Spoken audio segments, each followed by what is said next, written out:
Bonjour. Bonjour. Bonjour. Bonjour. J'ai un bêtisier.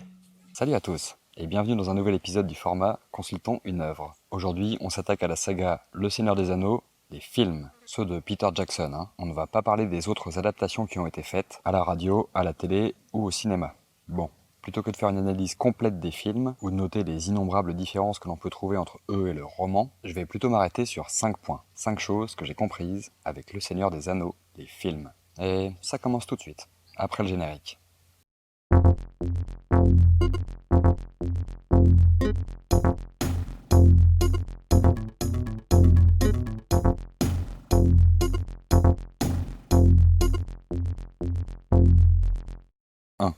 Il est possible de réaliser de tels films sans céder à la toute-puissance d'Hollywood.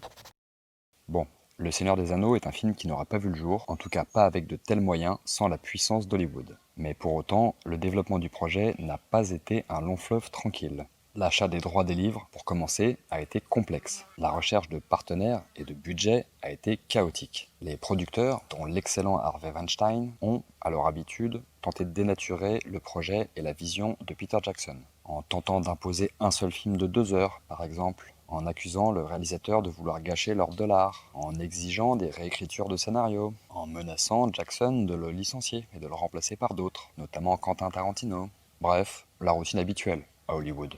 Peter Jackson a dû se montrer solide, parfois inflexible. Il a dû prendre des risques et faire preuve de ruse pour parvenir à ses fins. C'est un petit miracle que ces films aient vu le jour sous la forme qu'on leur connaît. Il est donc possible de réaliser de tels films sans céder à la toute-puissance d'Hollywood. Mais c'est difficile, tellement difficile, souvent trop difficile.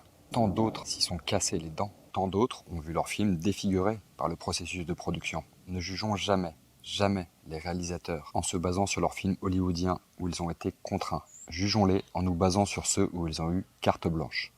2. Il est parfois préférable de réaliser de tels blockbusters sans acteurs superstars. C'est le choix qu'ont fait Jackson et son équipe, une fois encore en bataillant parfois contre les producteurs. La plupart des acteurs principaux étaient peu, voire très peu connus, du moins au moment du casting. Même Elijah Wood, Sean Bean, Ian McKellen, Viggo Mortensen ou Orlando Bloom n'étaient pas des superstars à l'époque. Il y avait bien sûr quelques acteurs très connus au casting, notamment pour rassurer les producteurs, comme Ian Holm, Cate Blanchett ou Christopher Lee. Mais cantonnés au second rôle, cela a eu un double effet positif. Sur le budget du film d'abord, qui a permis de moins dépenser en distribution, et donc plus dans tous les autres aspects du projet, et cela a aussi eu pour effet de pouvoir encore mieux rentrer dans l'histoire pour le spectateur, et d'oublier qu'il s'agit d'acteurs à l'écran. Imaginez, à un moment, Sean Connery a été pressenti pour le rôle de Gandalf. Au-delà des millions de dollars qu'il aura fallu lui consacrer, à chaque fois que son personnage serait apparu à l'écran, on se serait dit « Tiens, voilà Sean Connery » et pas « Tiens, voilà Gandalf ». Et en vérité, à une ou deux exceptions près, l'ensemble de la distribution est bonne, voire excellente. Tous se sont investis comme jamais dans leur rôle. Il n'y a pratiquement aucune fausse note en termes d'actorat sur les plus de 11 heures de film. Bravo aux casteurs, bravo aux acteurs, bravo à Peter Jackson. Bien joué d'avoir fait les choses ainsi. 3. Les vrais héros de ces films ne sont pas forcément montrés à l'écran. Oui, évidemment, les personnages de l'œuvre de Tolkien sont présents à l'écran. Frodon, Gandalf et tous les autres, ainsi que le véritable héros de l'histoire, celui dont parle le retour du roi, à savoir Aragorn, à moins qu'il ne s'agisse de Sam ou des deux. Mais des héros, il y en a des milliers d'autres au cœur de ce projet. Jugez plutôt. Au bas mot, 6 ans de travail pour Peter Jackson, pour les scénaristes et pour beaucoup d'autres, 274 jours de tournage, jusqu'à 1000 personnes travaillant d'arrache-pied chaque jour, jusqu'à 5 voire 7 équipes de réalisation simultanée, 150 lieux de tournage, 300 décors, 72 grandes maquettes, 2730 effets spéciaux, 19 000 costumes. Les fours à latex ont fonctionné non-stop pendant 3 ans et demi pour créer l'ensemble des masques et des prothèses. Citons les 159 prothèses de nez posées à l'acteur qui joue Gandalf, les plus de 20 000 figurants, les 915 km de pellicule, les 400 pages de scénario. Réalisateur, scénariste, costumier, cascadeur, accessoiriste, décorateur, maquilleur, cadreur, opérateur, monteur, bruiteur, script, casteur, équipe chargée des effets spéciaux, compositeur et musicien, et j'en oublie, évidemment. Derrière chaque plan, chaque scène des films se cachent des centaines, des milliers de héros qui ont rendu ces chefs-d'œuvre possibles. 4. Atteindre une telle alchimie relève d'un tour de force magistral. On l'a dit, Les conditions de pré-production, de tournage et de post-production ont été difficiles, parfois surhumaines. Les nombreuses heures de making-of qui sont sorties avec les versions longues des films sont passionnantes et l'illustrent très bien. Je vous les recommande chaudement, presque autant que les films. Les films en version longue, évidemment. Dans ce contexte, dans le contexte du tournage de n'importe quel film ou série, atteindre un résultat satisfaisant est un tour de force. Atteindre un résultat très satisfaisant est un miracle. Mais atteindre une telle alchimie, où chacun des héros précédemment cités apporte réellement sa pierre à l'édifice, où le résultat est réellement la somme de l'apport de chacun, et peut-être même encore plus, quel mot peut être plus fort que miracle? Encore aujourd'hui, je n'en reviens pas. Quel que soit le domaine, gérer une équipe de 2 personnes est déjà compliqué. Alors, gérer un projet si démesuré, couvrant tant d'aspects, tant de tenants et d'aboutissants, tant d'intervenants, je ne comprends toujours pas comment Peter Jackson est parvenu à nous offrir un tel résultat. Comment lui et toute son équipe y sont parvenus. Probablement que la magie, que la puissance de l'œuvre de Tolkien les ont aidés, les ont accompagnés à chaque étape. 5. Épique? Vous avez dit épique?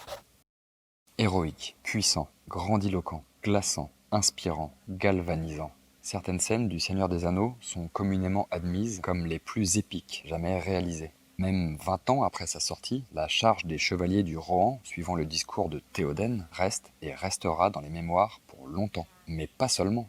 Les Nazgûl, dans la contrée, la traversée de la Moria, le combat entre Gandalf et le Balrog, la mort de Boromir, le gouffre de Helm, la dernière marche des Ents, la bataille de Minas Tirith, le discours de Sam et son échange avec Frodon, au Mordor, la dernière scène dans la montagne du destin, avec Gollum, j'en ai des frissons rien que de repenser aux images. Et c'est ça le truc avec le Seigneur des Anneaux. Certains films contiennent une scène, un passage culte, où l'image, le son, la musique sont en osmose et se gravent dans nos mémoires. C'est un petit miracle quand un film ne contient ne serait-ce qu'une seule de ces scènes et nous fait ressentir de telles émotions. Le Seigneur des Anneaux contient des dizaines, peut-être des centaines de telles scènes, de tels moments. Amusez-vous à faire un classement de, disons, vos 10 moments préférés dans la trilogie et demandez à des amis de le faire également. Ensuite, comparez. Il n'y a à peu près aucune chance que ce soit les mêmes. Je ne connais pas d'autre œuvre cinématographique qui ait réussi une telle prouesse, un tel exploit. Pas à ce point. En conclusion, je ne vous dirai qu'une chose. Voyez, revoyez ces films. Parmi les 4 œuvres filmiques que j'aborde cet été, c'est celle-ci que je vous conseille de voir. En version longue, évidemment. Les making-of sont presque aussi indispensables. Il s'agit d'un véritable régal, d'un véritable cadeau que les équipes de tournage nous ont offert. Voyez, revoyez ces making-of. L'œuvre de Tolkien est un chef-d'œuvre intemporel, une incroyable source d'inspiration. Mais dans sa forme, dans son style radical, dans sa complexité, dans ses longueurs, il peut rebuter certains lecteurs. Les films de Peter Jackson, évidemment imparfaits, sont incontournables et accessibles à tous, sauf peut-être aux plus jeunes. Peut-être n'adorerez-vous pas, mais il n'y a aucune chance qu'il vous laisse indifférent. Aucune chance de vous laisser indifférent? Tiens, ça me fait penser à la 4e et dernière œuvre qu'on va aborder cet été. J'ai nommé L'Orange Mécanique. On va en parler la semaine prochaine. J'aurai plein de choses à en dire, genre 5. D'ici là, portez-vous bien. Fly, you fools. Bisous.